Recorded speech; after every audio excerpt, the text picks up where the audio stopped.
भारतीय रेलवे द्वारा तत्काल टिकट बुकिंग प्रक्रिया में पारदर्शिता और निष्पक्षता लाने के लिए अहम बदलाव किए गए हैं। अब 1 जुलाई से भारतीय रेलवे, खान-पान और पर्यटन निगम (IRCTC) की वेबसाइट और मोबाइल ऐप पर तत्काल टिकट केवल उन्हीं उपयोगकर्ताओं को मिलेगा जिनका आधार सत्यापन हो गया हो। रेलवे विभाग द्वारा ये नियम फर्जीवाड़े पर विराम लगाने के लिए लिया गया है, जिससे कि यात्रा के लिए टिकट की चाह रखने वाले उचित यात्री को तत्काल सेवा का प्रत्यक्ष रूप से लाभ मिल सके।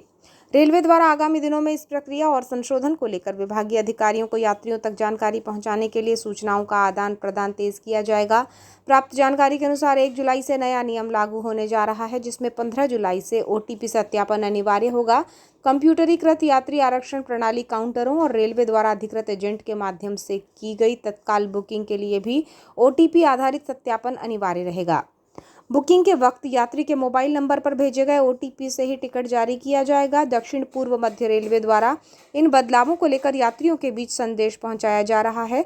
यात्रियों से अपील की जा रही है कि वे समय रहते अपने IRCTC प्रोफाइल के आधार से लिंक कर लें, ताकि उन्हें किसी असुविधा का सामना ना करना पड़े।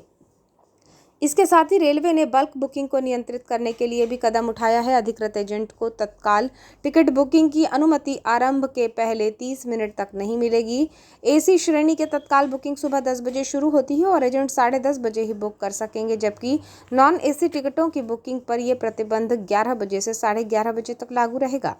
तत्काल आरक्षण प्रणाली में बदलाव के साथ ही रेलवे टिकट आरक्षण को लेकर बालाघाट के नजरिए से देखा जाए तो यहाँ आरक्षण काउंटर महज एक ही है और प्रतिदिन कई यात्रियों की लंबी कतारें यहाँ लगी होती हैं। तत्काल सहित अन्य श्रेणी की यात्रा करने वालों में छात्र छात्राओं की संख्या ज्यादा होती है, जिन्हें भोपाल, इंदौर, इन महानगरों में परीक्षा और अन्य शैक्षणिक कार्य के लिए पहुंचना होता है। समयबद्ध तरीके से पहले आओ पहले पाओ की तर्ज पर तत्काल टिकट बालाघाट रेलवे आरक्षण काउंटर से बुक की जाती है। यात्रियों की लंबे समय से मांग उठ रही है कि रेलवे आरक्षण काउंटर की संख्या को बढ़ाया जाना चाहिए। पहले की अपेक्षा बालाघाट से होकर गुजरने वाली एक्सप्रेस ट्रेनों की संख्या बढ़ रही है, जबकि गोंदिया से अन्यत्र यात्रा के लिए यात्रियों को सफलतम तरीके से आरक्षण कोटा मिल जाए, इसकी संभावनाएं कम होती है। ऐसी परिस्थिति में जब बालाघाट रेलवे स्टेशन को रीडेवलप किया गया तो इसमें भविष्य के लिए आरक्षण काउंटर बढ़ाने पर कोई ध्यान नहीं दिया गया है।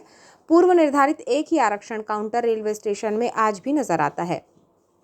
29 मई को रेल मंत्री अश्विनी वैष्णव ने वीडियो कॉन्फ्रेंसिंग के जरिए वाया बालाघाट होते हुए 2 नई एक्सप्रेस ट्रेनों की घोषणा की थी, जिसका संभावित शेड्यूल गाड़ी क्रमांक के साथ जारी भी कर दिया गया है। इन ट्रेनों में रीवा पुणे और मदन महल जबलपुर रायपुर एक्सप्रेस शामिल है।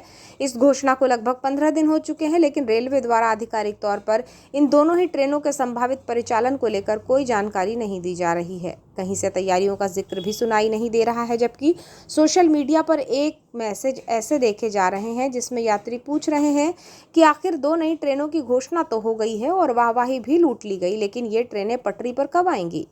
सूत्रों से मिली जानकारी के अनुसार दक्षिण पूर्व मध्य रेलवे की बजाय पश्चिम मध्य रेलवे जबलपुर डिवीजन इन दोनों ही नई ट्रेनों का परिचालन करेगा, इसलिए देरी हो रही है।